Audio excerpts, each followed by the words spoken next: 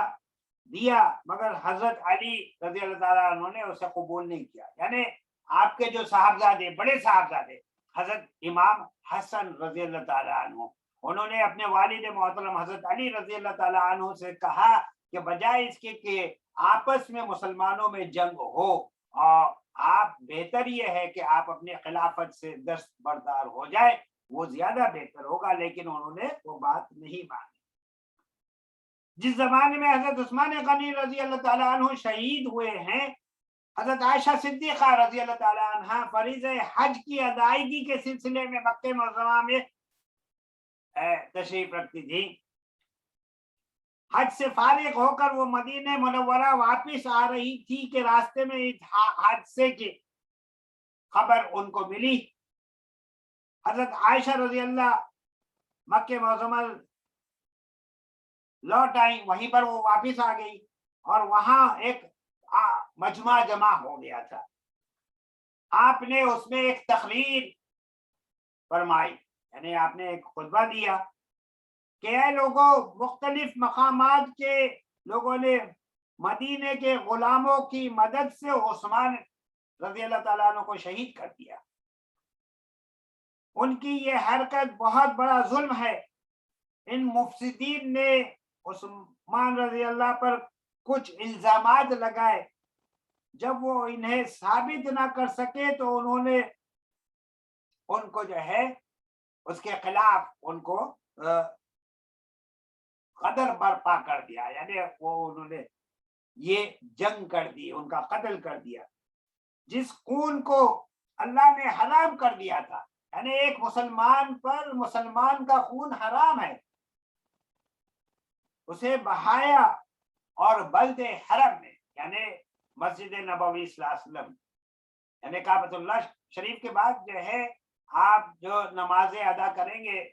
مسجد نبوی صلی اللہ علیہ وسلم میں، تو اس کا بھی بہت آپ کو اجر ملے گا۔ اور شہر حرام یعنی ماہ ذی الحجہ میں بہایا،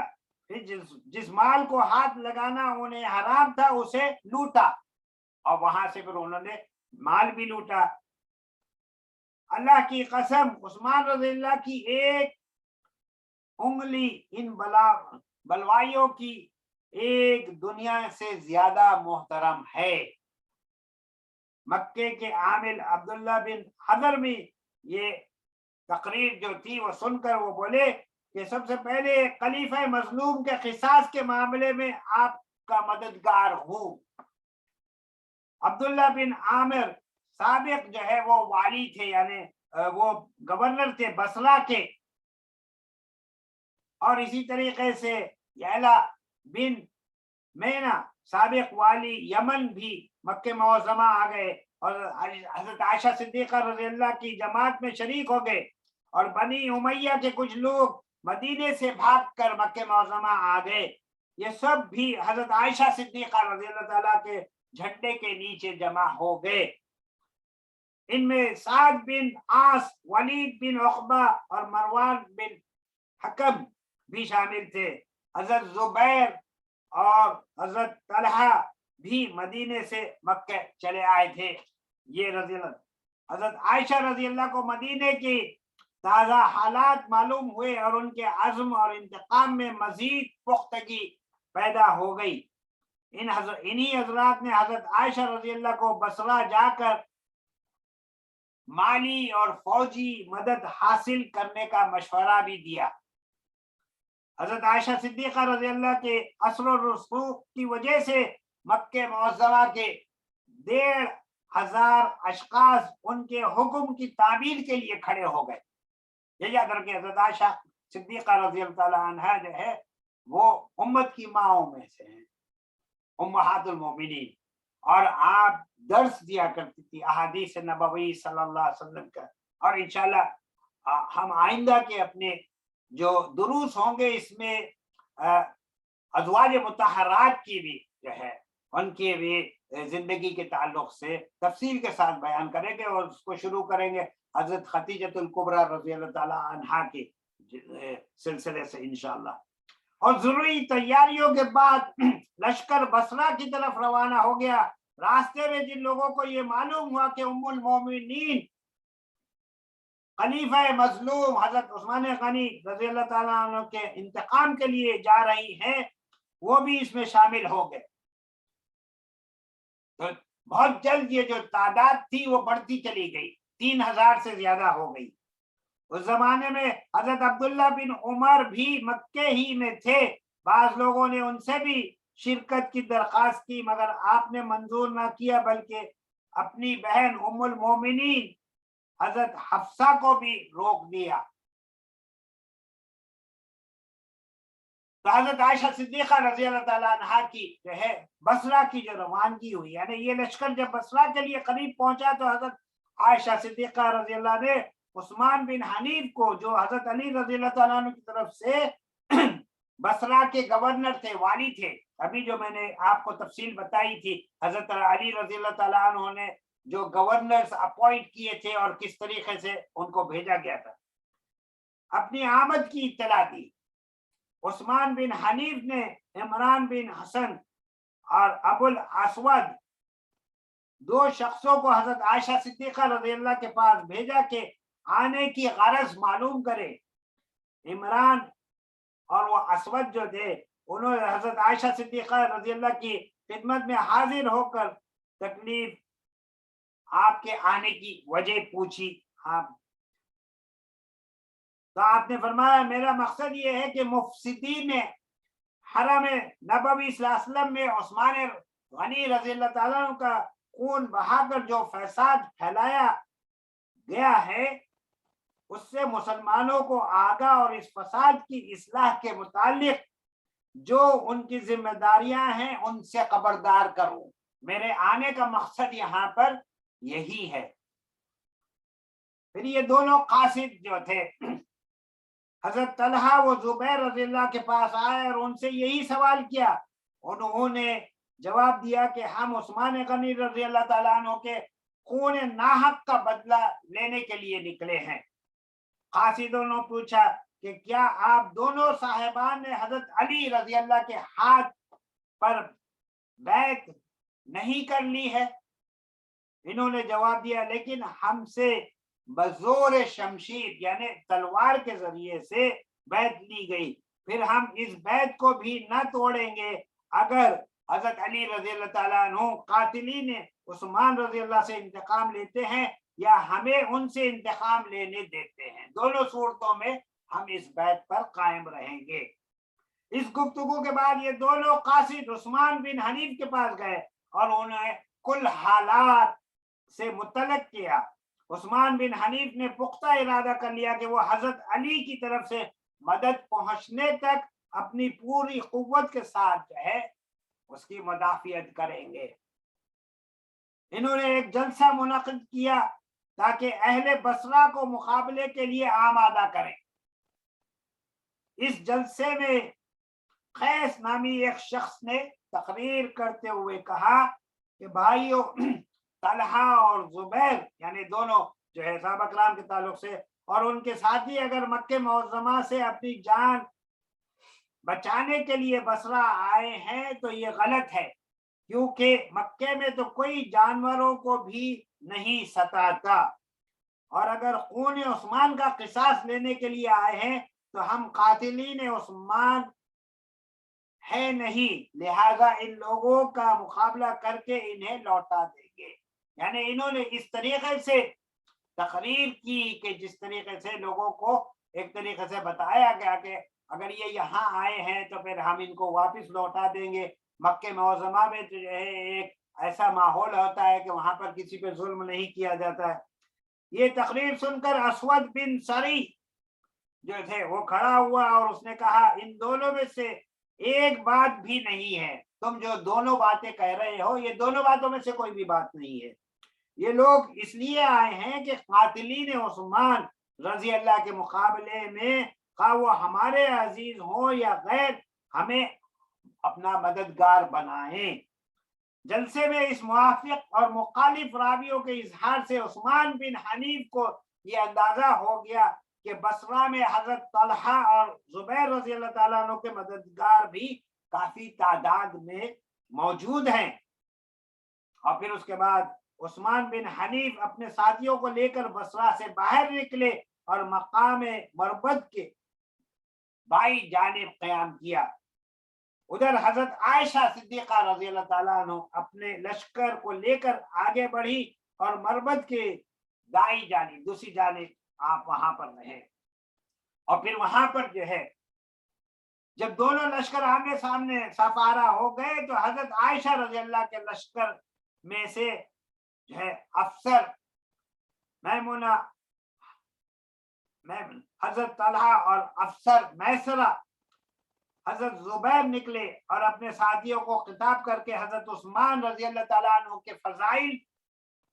بیان کیے اور ان کے خون ناحق کا بدلہ لینے کی ترغیب دی۔ پھر حضرت عائشہ صدیقہ رضی اللہ تعالیٰ نے خود تقریر شروع کی، حضرت عثمان رضی اللہ کی بے گناہی اور مفسدین کے ظلم و ستم کو بیان کیا اور ان سے انتقام لینے کو ضروریات دین میں سے قرار دیا۔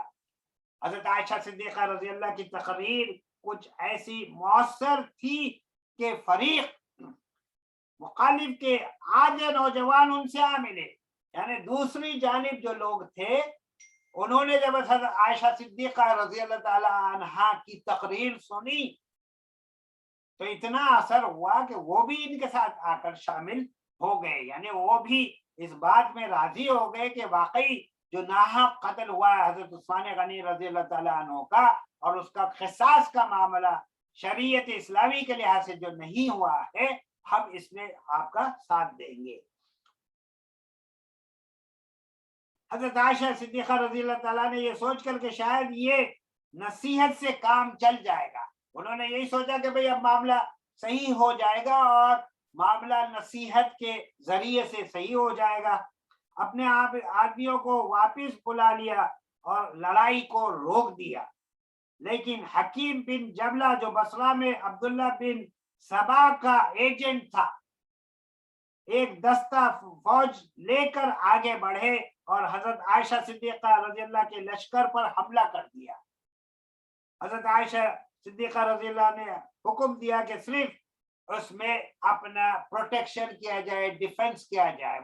مدافعت کی جائے، کسی کو مارا نہ جائے، کسی کا قتل نہ ہو۔ کچھ دیر تک لڑائی جاری رہی، آخر تاریکی شب نے تلواروں کی چمک پر پردہ ڈال دیا۔ رات جب ہوئی، دوسرے دن صبح کو حکیم بن جبلہ اور عثمان بن حنیف دونوں نے لڑنے کے لیے نکلے، دوسری طرف سے بھی مدافعت ہوئی، اور دن ڈھلتے عثمان نے اس شرط پر صلح کر لی کہ معلوم کیا جائے طلحہ اور زبیر رضی اللہ نے جبرن بیعت کی ہے یا رضامندی سے۔ اگر جبرن بیعت ثابت ہوئی تو عثمان بصرہ کو طلحہ اور زبیر رضی اللہ کے حوالے کر دیں گے، اور اگر رضامندی سے ثابت ہوئی تو یہ دونوں واپس چلے جائیں گے۔ اس بات پر انہوں نے اس کو روک دیا۔ حضرت عائشہ صدیقہ رضی اللہ کا بصرہ پر قبضہ ہو گیا، یعنی کعب بن ثور قاضی بصرہ حقیقت حال معلوم کرنے کے لیے مدینہ منورہ پہنچ بھیجے گئے تھے۔ انہوں نے مسجد نبوی صلی اللہ علیہ وسلم میں جمعے کے دن اہل مدینہ سے پوچھا کہ حضرات طلحہ اور زبیر رضی اللہ تعالی عنہ نے رضامندی سے بیعت کی ہے یا جبرن؟ اسامہ بن زید نے جواب دیا، اللہ کی قسم جبرن بیعت لی گئی۔ سہل بن حنیف والی مدینے نے جو عثمان بن حنیف کے بھائی تھے، یعنی وہ جو آئے تھے، اس جواب پر اسامہ کے ساتھ سختی کا برتاؤ کیا۔ حضرت علی رضی اللہ کو بھی واقعے کی اطلاع پہنچی، انہوں نے عثمان بن حنیف کو لکھا، اگر زبیر اور طلحہ رضی اللہ پر جبر بھی کیا گیا ہے تو یہ جبر مسلمانوں کے لیے متحد کرنے کے لیے کیا جائے، نہ کہ ان میں تفرقے کے لیے کیا گیا۔ اگر ان کا ارادہ بیعت توڑنے کا ہے تو ان کا کوئی عذر نہ سنا جائے گا، اور اگر اس کے علاوہ کچھ اور مقصد ہے تو گفتگو ہو سکتی ہے، یعنی ان کے ساتھ بات چیت کی جا سکتی ہے۔ کعب بن ثور بصرہ پہنچے اور انہوں نے کیفیت پورے بیان کی، تو حضرت زبیر اور طلحہ رضی اللہ نے شرط صلح کے مطابق حضرت عثمان سے بصرہ چھوڑ دینے کا مطالبہ کیا۔ عثمان بن حنیف کے پاس حضرت علی رضی اللہ کا خط آ چکا تھا جس میں مقابلہ کرنے کی ہدایت کی گئی تھی، اس لیے انہوں نے شرط پوری کرنے سے انکار کر دیا۔ اب لڑائی کے سوا کوئی چارہ نہ تھا۔ حضرت عائشہ صدیقہ رضی اللہ تعالی عنہ اور عثمان بن حنیف کے لشکروں میں سخت جنگ ہوئی۔ عثمان نے ہزیمت کھائی اور گرفتار ہوئے، اور حکیم بن جبلہ اپنے بہت سے ساتھیوں کے ساتھ مارا گیا۔ بصرہ پر قبضے کرنے کے بعد حضرت طلحہ اور زبیر رضی اللہ نے حکم دیا کہ اہل بصرہ سے جو لوگ حضرت عثمان رضی اللہ کے ہنگامہ قتل میں شریک تھے انہیں گرفتار کر کے لایا جائے۔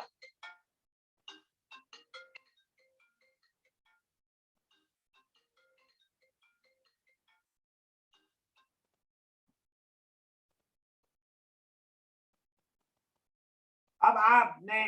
جو ہے یعنی ان کو گرفتار کر کے لایا جائے، اور مختلف قبیلوں کے بہت سے آدمی گرفتار کر کے لائے گئے، اور جب ان پر جرم ثابت ہو گیا تو انہیں قتل کیا گیا۔ کچھ لوگ جنہیں بھاگنے کا موقع مل گیا وہ وہاں سے بھاگ گئے، اور یہ واقعہ جو ہے اگر آپ تاریخ کی کتابوں میں پڑھیں گے تو یہ واقعہ 24 ربیع الاخر یعنی ربیع الثانی جسے ہم کہتے ہیں نا، اور 36 ہجری میں ہوا، پیش آیا۔ پھر حضرت معاویہ رضی اللہ کا خط موصول ہونے کے بعد حضرت علی رضی اللہ نے ان سے مقابلے کی تیاریاں وہ کر رہے تھے کہ انہیں حضرت عائشہ صدیقہ رضی اللہ کی روانگی بصرہ کی خبریں ملی۔ اب آپ نے شام کا جو ہے قصد کر لیا، ارادہ ملتوی کر کے عراق کا ارادہ کر دیا، اور اہل مدینہ کو شرکت کی دعوت دی۔ اکابر صحابہ میں سے جو لوگ مدینہ منورہ میں موجود تھے ان کے لیے یہ بات سخت تھی، بہت مشکل تھی کہ امیر المومنین حضرت علی رضی اللہ تعالیٰ عنہ اور حضرت ام المومنین امت کی ماں حضرت عائشہ صدیقہ رضی اللہ تعالیٰ عنہ یہ جو ہے آپس میں جنگ ہو رہی ہو، معرکہ آزمائی ہو، اور مسلمانوں کی تلواریں آپس میں ہی ٹکرا رہی ہو، یعنی بجائے اس کے کافرین اور مشرکین اور منکرین کے مسلمانوں کی تلواریں ایک دوسرے کے لیے ٹکرا رہی ہو۔ تو بہت سے جو انصار اور مہاجرین تھے وہ آئے حضرت علی رضی اللہ تعالیٰ عنہ کے پاس، اور اس ارادے سے انہوں نے کہا کہ آپ بہتر ہے آپ پیچھے ہٹ جائے، ایسا نہ ہو تو بہتر ہوگا۔ حضرت سعد بن وقاص رضی اللہ تعالیٰ عنہ نے کہا اے امیر المومنین مجھے تو صرف وہ تلوار چاہیے جو مسلم اور کافر میں امتیاز کرے، اگر آپ مجھے ایسی تلوار دیتے ہیں تو میں آپ کے رفاقت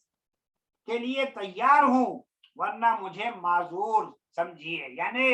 اگر آپ ایسی تلوار دیں گے تو میں آپ کے ساتھ ہوں، ورنہ میں ایسی جنگ میں کوئی حصہ نہیں لینا چاہتا جس میں آپس میں مسلمان ایک دوسرے سے لڑائی کر رہے ہیں۔ حضرت عبداللہ بن عمر رضی اللہ نے کہا میں اللہ کی قسم دیتا ہوں جس بات کو میرا دل نہیں مانتا آپ مجھے اس پر مجبور نہ کیجیے، یعنی میرا دل نہیں مانتا کہ مسلمانوں میں اس طریقے سے تلواریں اٹھیں اور آپس میں جنگ ہو۔ محمد بن مسلمہ نے کہا کہ رسول اللہ صلی اللہ علیہ وسلم نے مجھے حکم دیا کہ جب تک کافروں سے مقابلہ ہو میں اپنی تلوار کو کام میں لاؤں، اور جب مقابلہ مسلمانوں سے ہو تو میں اسے احد کی چٹان پر مار کر ٹکڑے ٹکڑے کر دوں۔ تو میں کل